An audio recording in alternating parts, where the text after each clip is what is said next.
72 জনের কাফেলার ভিতরে যাদেরকে কারবালার ময়দানে পুরুষ যারা ছিলেন হুজুর জালাল আবদিন সব মানে একমাত্র হুজুর জালাল আবদিন ছাড়া 72 জনের কাফেলার ভিতরে সব পুরুষদেরকে দুনিয়া থেকে বিদায় করে দিল এজিদ বাহিনীরা। একজন পুরুষও ছিল না, শুধু নারীরা ছিল, শিশুরাও ছিল না, একজন শিশুও বাকি থাকেন নাই। আবার ভাইরা গভীর মনোযোগ, আবার ভাইরা গভীর দামেস্কে নিয়ে দেওয়া হচ্ছিল। কুফার অলিগলি থেকে হযরত ইমাম হুসাইন রাদিয়াল্লাহু তাআলা আনহু মাথা মুবারক নিয়ে বর্ষার অগ্রভাগে করে মিছিল দেওয়া হচ্ছিল। তারা কেমন আশিক রাসূল, তারা কেমন সাহাবী, তারা কেমন তাবী দেখেন। আমার ভাইরা টুপি পরলে পাঞ্জাবি পরলে শুধু হুজুর হওয়া যায় না।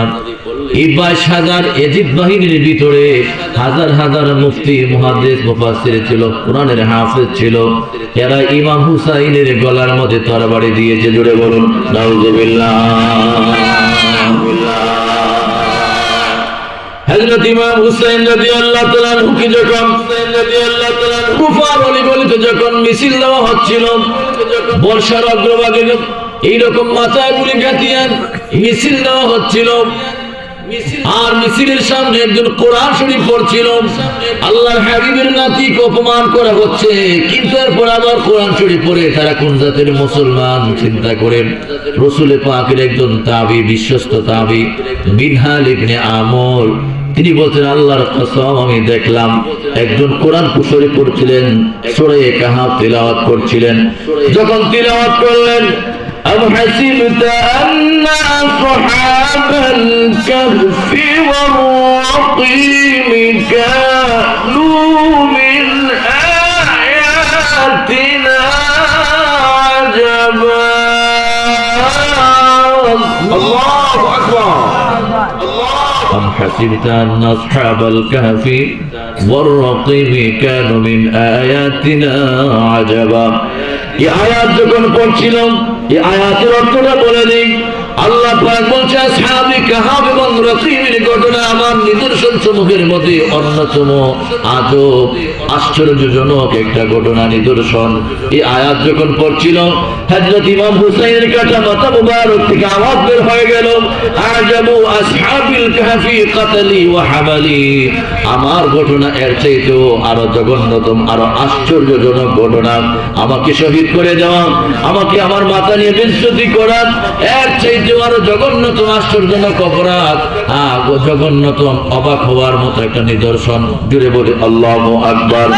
এই আয়াত প্রমাণ করে দিল আল্লাহর ওলি যারা, আল্লাহর পক্ষে যারা জীবন দেয়, এরা কখনো মরে না, এরা মরার পরেও তারা জিন্দা। কথা বলেন ঠিক না বিধি? আল্লাহ পাক কোরআনে বলেছে ولا تقولوا لمن يقتل في سبيل الله أموات بل أحياء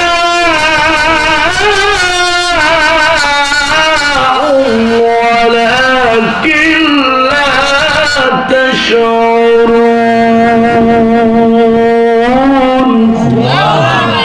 বড় করে বলি আল্লাহু আকবার। আল্লাহ পাক বলে ওয়ালা তাকুলু লিমান ইউকতালু ফি সাবিলিল্লাহি আমওয়াত, যারা আমার পথে যারা জীবন দেয় মরে, তাদেরকে তোমরা মরা বলো না, মৃত বলো না, বাল আহইয়া, বরং তারা জিন্দা। ওয়ালাকিন লা ইয়াশউরুন, তাশউরুন, তোমরা উপলব্ধি করতে পারো না, বুঝতে পারো না। জুড়ে বলুন সুবহানাল্লাহ। অপরাধ আল্লাহ পাক বলেন ওয়ালা তাহসাবান্নাল্লাযীনা কুতিলু ফি সাবিলিল্লাহি আমওয়াতান বাল আহইয়াউন ইনদা রাব্বিহিম ইউরযাকুন। যারা আল্লাহর রাস্তায় জীবন দেয় মরে যায়, তাদেরকে তোমরা মরা বলো না, তারা আমার পক্ষ থেকে তারা জীবিত। শুধু জীবিত না, এরা আল্লাহর পক্ষ থেকে রিজিক পায়, রিজিক খায়। জুড়ে বলুন সুবহানাল্লাহ। যে কথা বলছিলাম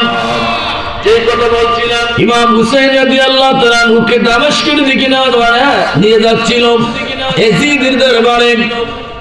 সেই দামেস্কের দিকে যাওয়ার আগে বিশাল একটা পাদ্রীর একটা খানকা রয়েছে, গির্জা রয়েছে। সেই গির্জার পাশে যাওয়ার পরে গির্জার পাদ্রী গির্জার থেকে বের হলেন, বের হয়ে বললেন আপনারা এতগুলি মানুষ, আপনারা এতগুলি মানুষ, এতগুলি কাটা কাটা করলাম, এই মানুষগুলি কার? এতগুলি মহিলা, এত মানুষ, হায় হুতাশ করে আপনারা কোথায় যাচ্ছেন? তারা ডাক দিয়ে বললো যে এই ঘটনা। আমার ভাইরা গভীর মনোযোগ, কয়েক মিনিট আমরা আখেরি মোনাজাত করব। আল্লাহ নবী, দুজাহানের বাদশা নবী, মদিনাওয়ালা নবী মুহাম্মদুর রাসূলুল্লাহ সাল্লাল্লাহু আলাইহি ওয়াসাল্লাম হযরত ইমাম হুসাইন রাদিয়াল্লাহু তাআলা আনহুর কাটা মাথা মোবারক দ্বারা যাচ্ছিল কারবালার ময়দানে। যত মানুষের কাটা মাথা মোবারক ছিল সবার মাথা নিয়ে ইয়াজিদের কাছে যাচ্ছিল। ইহুদি মানুষ গির্জার থেকে বের হয়ে বললেন যে আজকের রাতটা এখানে আমার এখানে কাটান।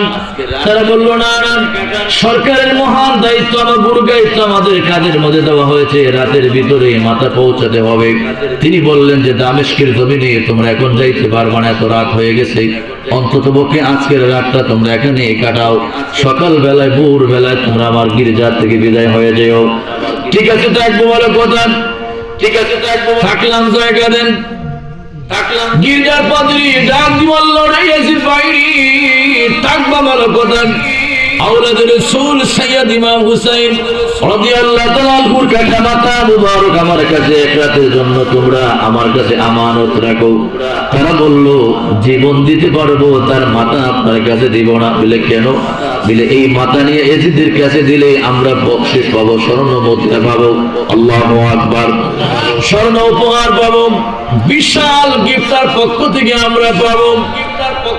গির্জার পাদ্রীরা কি বলল রে ইয়াজিদ ভাইরা, তোমরা যদি স্বর্ণ মুদ্রার জন্য পাগল হও, দুনিয়ার বকশিশের জন্য পাগল হও, তাহলে আমার কাছে সারা জীবন খেয়ে বেঁচে আমি ৮০,০০০ দিরহাম সঞ্চয় করেছি, জমা করেছি, এই ৮০,০০০ দিরহাম তোমাদেরকে আমি দিয়ে দিব।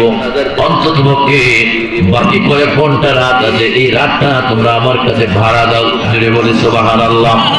আল্লাহর হাবিব মুহাম্মদুর রাসূলুল্লাহ সাল্লাল্লাহু আলাইহি ওয়াসাল্লামের নাতি ইমাম হুসাইনের কাটা মাথা মুবারক আমার কাছে ৮০,০০০ দিরহামের বিনিময়ে কয়েক ঘন্টার জন্য ভাড়া দাও। আল্লাহর জাতির কসম, তোমরা যার উপাসনা করো সেই জাতির কসম করে বলছি, আমি তোমাদেরকে সকালবেলা তোমাদের কাছে মাথা দিয়ে দিব। শুধু এই রাতের জন্য আমার কাছে একটু আমানত রাখো, আমার কাছে ভাড়া দাও। ৮০,০০০ দিরহাম তোমাদেরকে আমি দেব।